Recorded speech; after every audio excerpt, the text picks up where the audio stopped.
Good morning and welcome to StudyIQ, my dear friends. I am Prashant Mavani. I hope you all are doing good. Today is 23rd March 2020. Day is Monday. And dear friends, today I would like to start our discussion with this quote by Leo Tolstoy, which I believe is relevant in today's situation. The two most powerful warriors are patience and time.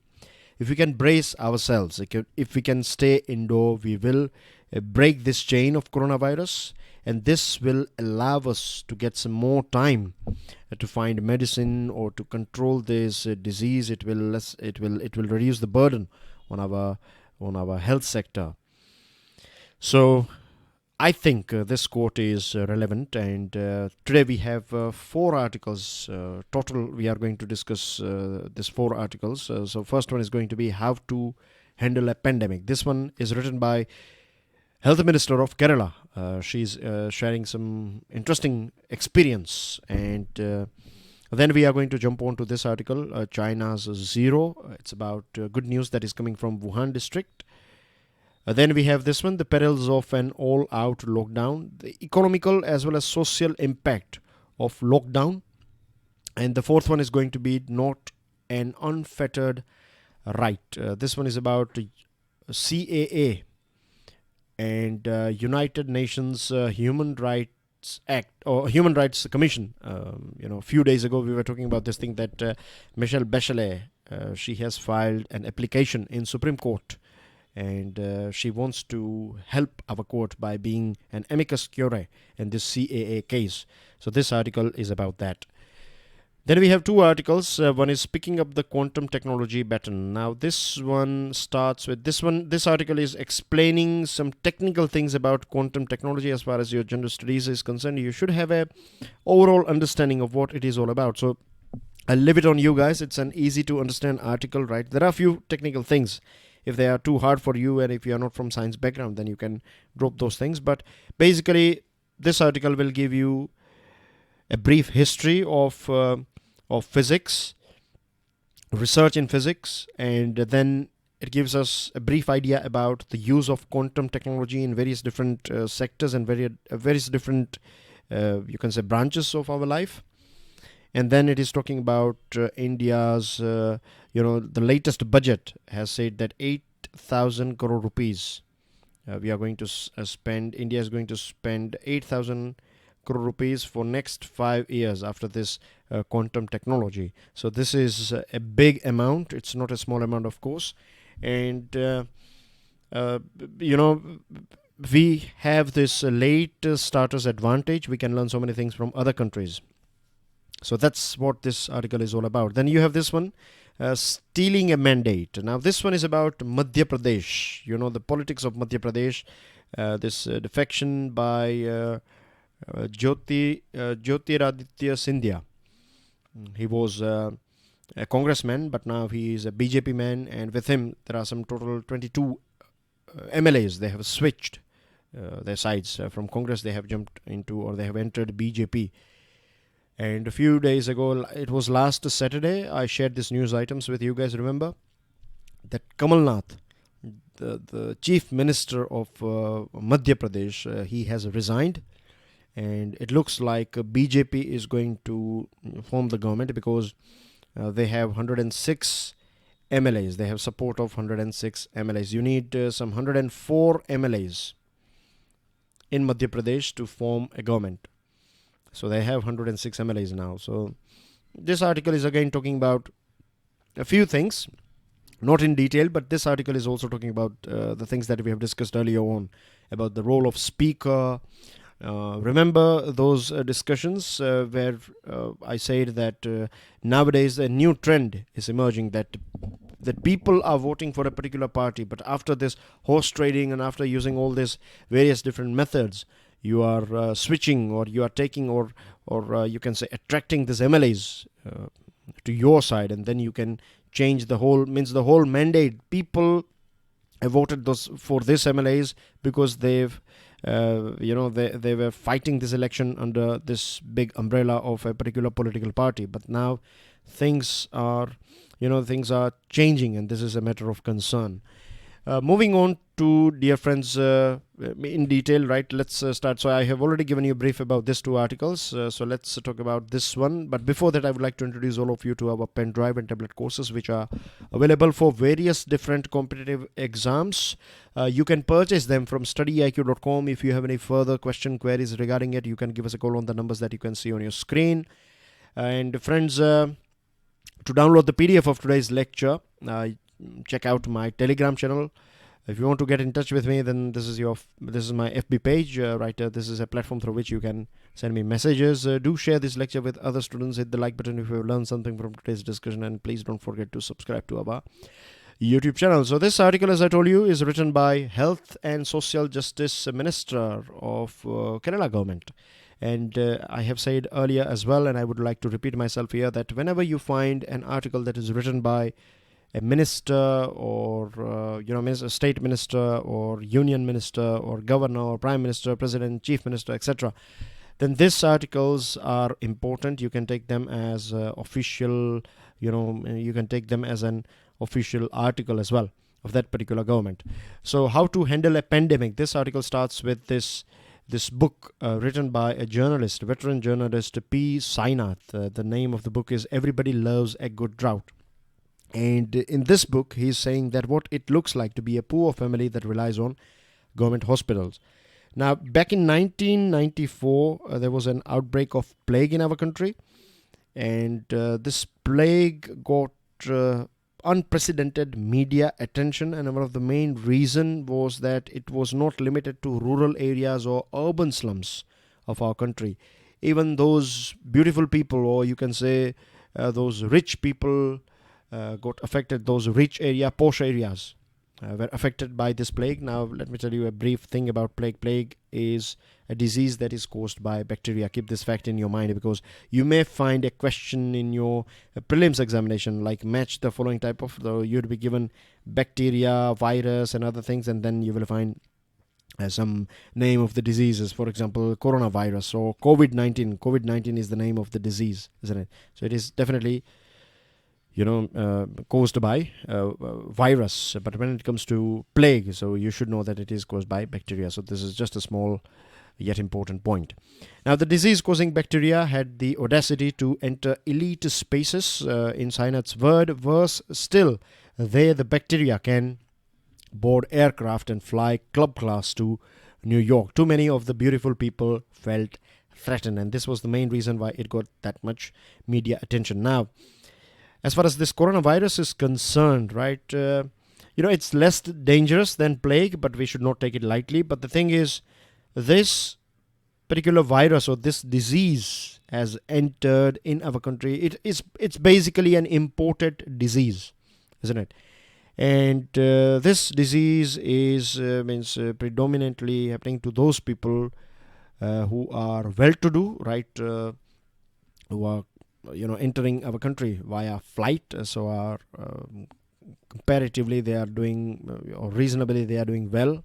They're not that poor that we find in our country.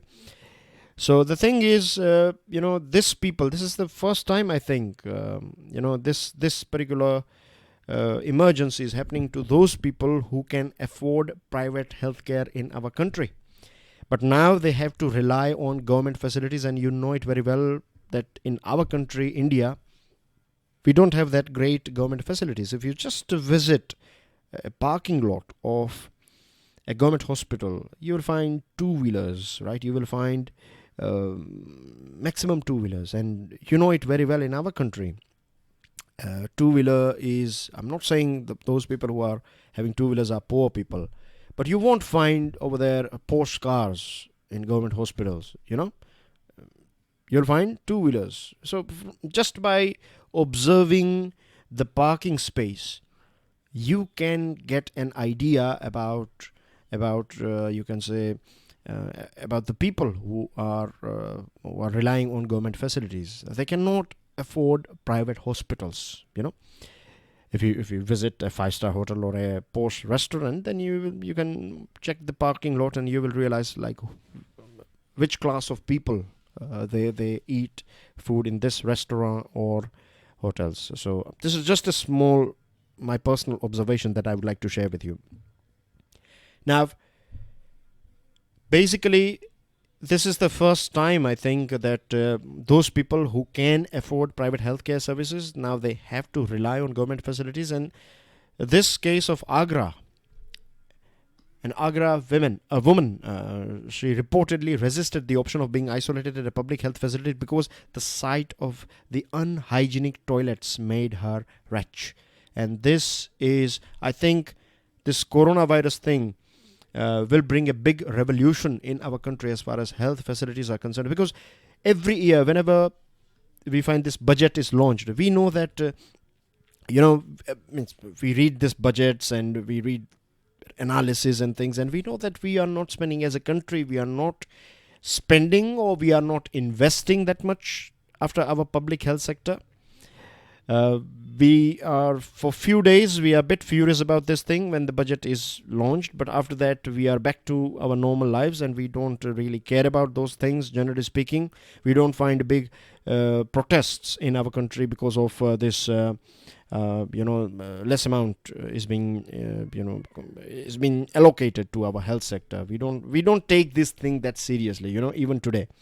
It's not a thing that is that much important, because again, as I have told you earlier and would like to repeat here again, that as far as health sector is concerned, our attitude is reactive rather than being proactive.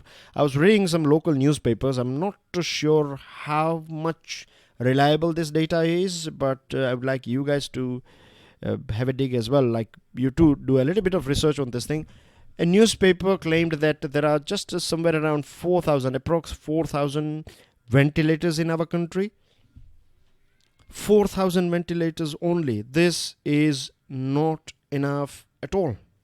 Right? This is not enough. We need, just imagine, God forbid, but if we have a situation like Italy, then this is going to be a big disaster for our country.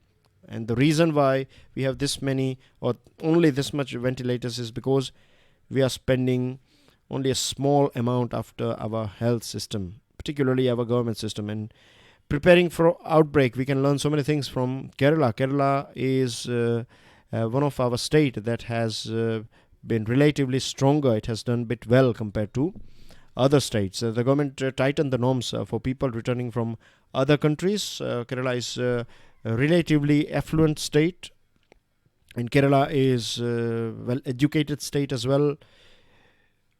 Health facilities are also good over there, reasonably, or you can say generally. The administration is also good compared to other states. Kerala cancelled this big religious ceremonies as well, and more recently the government started checking people at different entry points to the state, between cities and interstate. If someone is coming from other state, then all this at various different entry points, you have medical personnel, they are checking you, and there are lockdowns also taking place. So Kerala learned all these things. Kerala has this track record of Nipah virus, right? It dealt with Nipah virus very well, very well.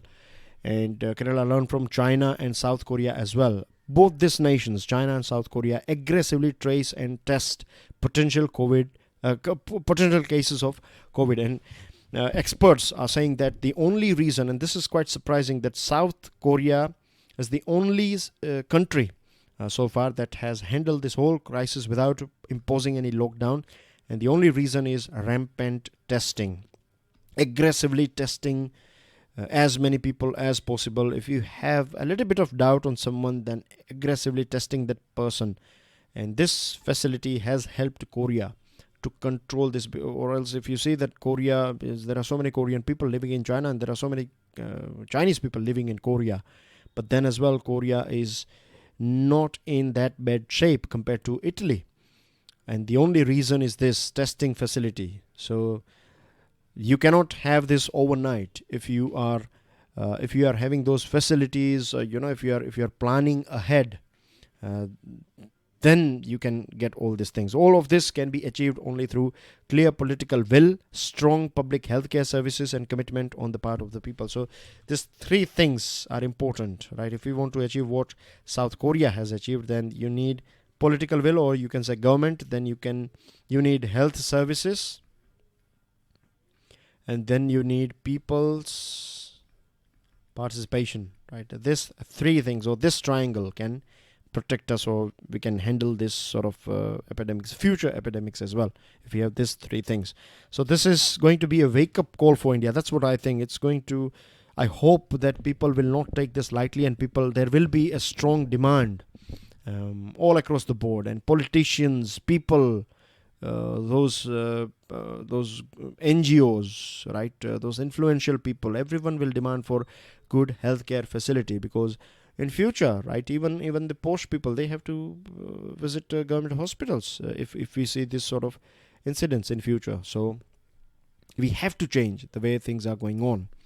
And government of Kerala, they have launched this GOK Direct app. It will provide you all these facilities about, or not facilities basically, but it will provide you this instant messages from Kerala government regarding COVID-19.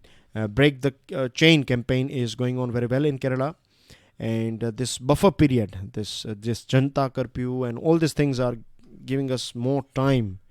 So this is the time that we strengthen our testing facility. And I have a good news as well, that IIT Delhi team developed a cheaper COVID-19 test. Now, National Institute of Virology Pune is in the process of validating this test on clinical samples. And if this one is up to the mark, if this test is a reliable test, then that will definitely, be a big boon in this sort of crisis situation. We can use this cheaper version, or this easy to use cheaper test facilities, and we can test as many people as we want. So we should not waste time, and we should, test as many people as possible to control this, to tame this coronavirus. Moving on to next item, China's zero. Now, in a remarkable turnaround, China had 0 cases of novel coronavirus. Official name is SARS-CoV-2. On 18th, 19th and 20th, these 3 days, there were 0 new cases in Wuhan. Wuhan is the epicenter of this epidemic. So that's a good news. This comes 3 months after the first case emerged in Wuhan. And the sad thing, or a matter of concern for China as well as the world, is that on 21st March, Guangdong province had first instance of local transmission from an imported case. And on 22nd March, China reported 314 imported case.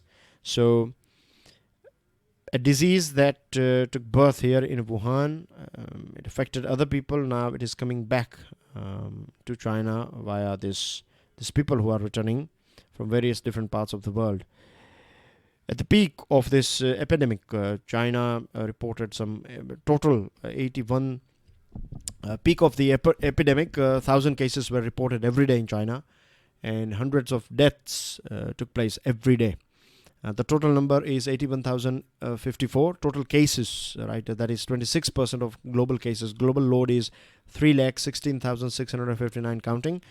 And, the sad thing is that Italy is highly affected. 4,825 people, they have succumbed to this coronavirus. China stands at 3,237. Now, Europe and USA are not doing that great. Things are very bad in UK as well, in Italy, in France. Things are not that great in Germany either. And in US as well. I think more than 100 plus people, they have lost their lives because of this coronavirus. And it is said that this two parties, I would say Europe and USA, this region and country, they were not that quick in responding. They thought that it's not going to be that serious. But in few days' time, this coronavirus was like a big blast for them. So putting the rights of the community at present, what we are doing is putting the rights of the community ahead of individual, and this is one of the most important thing. Like when it comes to individuals' right, like freedom of movement and all these things, we cannot entertain those sort of things, because we have to look after the whole community. And this is one of the best thing to do. Isolation is considered one of the best. ICMR is also saying that isolation is one of the best way to fight coronavirus. Now, China's cover-up of the outbreak is something that the world will never forget. It is a big stain, which is definitely very hard to erase. If this is true, now this is not the right time to blame any country, but I think this is the right time to this time we should buy some more time, and we should we should try to control this virus spread and eliminate this virus as quickly as possible. And I'm sure after this whole thing ends, then people are going to investigate the reason behind it, and what lessons we can learn from this, or we have learned from the whole this incident. I'm sure after that there will be a thorough analysis, like whether China has actually kept this fact, or whether it has covered up this whole thing. If it has, then that's a very sad thing. We have to make sure that in future no country does this thing. But anyway, at present China is contributing. Chinese researchers, they have published many scientific papers, and because of this thing, other countries, they have got this head start in understanding this virus and the disease. Moving on to next item, the perils of an all-out lockdown. Double crisis looms over India, a health crisis. Health crisis is class neutral. It can happen to Mr. Ambani, and it can happen to a common person. It can happen to a president, as well as it can happen to any other layman. But on the other side, economic crisis is not class neutral, right? A person whose banks are filled up, who is having a huge amount of cash at his home, he can survive many days, many months in this sort of situation, compared to a person who is working in an informal sector, as we all know.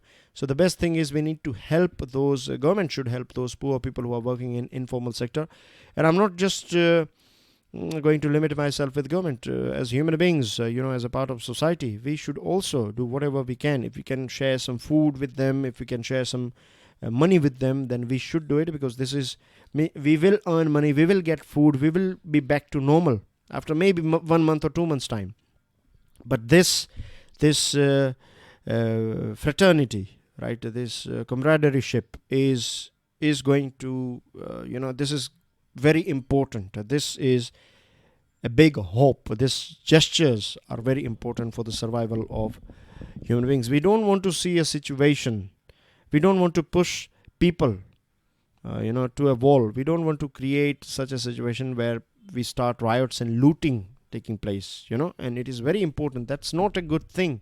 It's better to share food and whatever we can with people, even if little bit, right? If everyone will contribute a little bit, then as well we can handle this crisis. Now, I don't agree with this particular topic or this particular line. The average household in, say, Canada and Italy can take lockdown in its stride for some time at least, but staying power of the Indian poor is virtually nil. The reason why I don't agree with this is because, of course, in Canada and Italy, maximum number of people are working in formal sector, so they might be having money, right, in their banks. Maybe, I'm not saying everyone will be having money.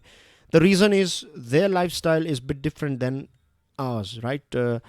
Over there, people, like in the morning, they buy bread, they buy a packet of bread, they buy, let's say, some eggs, chocolates, crisps, or this wafers, a newspaper, and this sort of things, right? And afternoon time, working people, they don't carry tiffins with them. Most of them, they don't carry tiffins. What they do is they buy something from nearest store. So, or they may order online and get some food for their lunch. In the evening time, they may cook. But again, though most of the things are frozen, and they have these packets, and they have big freeze and all these things at their home. So, frozen items, you can get it for 2-3 days, right? After that, you cannot eat them anyway. So these developed countries like Italy, France, UK, these countries, they are struggling with this food. Even there is a sort of food scarcity over there. In our country, we generally cook food. So we have this raw wheat, rice, we have flour, then we have this so many pulses that we can boil, and we can add some masalas and things, and then we can eat. So even at the poorest household, right, you will find, let's say, a sort of provision, or you will have, pulses that will last for 1 week or something. And we can, of course, add more pulses using these government channels like PDS and other things. So basic survival is not going to be that big problem for our country. And this is a very important thing to understand. Like in UK and other countries, they are fighting for toilet rolls and this sort of essential items. We don't have that sort of problem in our country. So yes, money is not going to be the only thing. If you have basic necessity like food, electricity and all these things are uninterrupted, then people can take this lockdown for a bit of long time. But over there in these countries, people are struggling with food. So this is something that I don't agree with. Anyway, tap social schemes. Since time is of the essence, the first step is to make a good use of existing social security schemes, supplying food, pumping up more money after health sector for time being, of course, and making sure that all these essential items are available to people. And later on, we have to declare some big packages for this economic crisis. It is going to hurt every one of us, but we have no choice. And it's not just us, the whole world is going to get affected of it. So everyone is on the same boat. Together we can either swim or sink. It's on us how we behave. Last one is not an unfettered right. We have already talked about this issue earlier on as well, so I'm going to be a bit brief here. There are a few things that I would like to mention here that are important. This is the main reason we have took this one on board. So United Nations High Commissioner for Human Rights, Michelle Bachelet, you can see her picture on your screen. So she has filed an application seeking to intervene as amicus curiae in this Citizenship Amendment Act of 2019 that is going on in Supreme Court. It's basically this, the meaning of this word is friend of the court. So this office of UN wants to share its expertise with, or it wants to aid the court with this particular case. Now, Supreme Court is well educated as far as this international human rights laws and things are concerned, but you never know. It all depends on Supreme Court. If it wants to take help from, or if it thinks that it wants to take this office on board in this case, then it will be totally up to Supreme Court. There are a few things that we have to understand. The first is that this is a voluntary application. Supreme Court has not invited this office of UN. The second thing is that India has signed various international conventions like International Covenant on Civil and Political Rights, International Covenant on Economic, Social and Cultural Rights.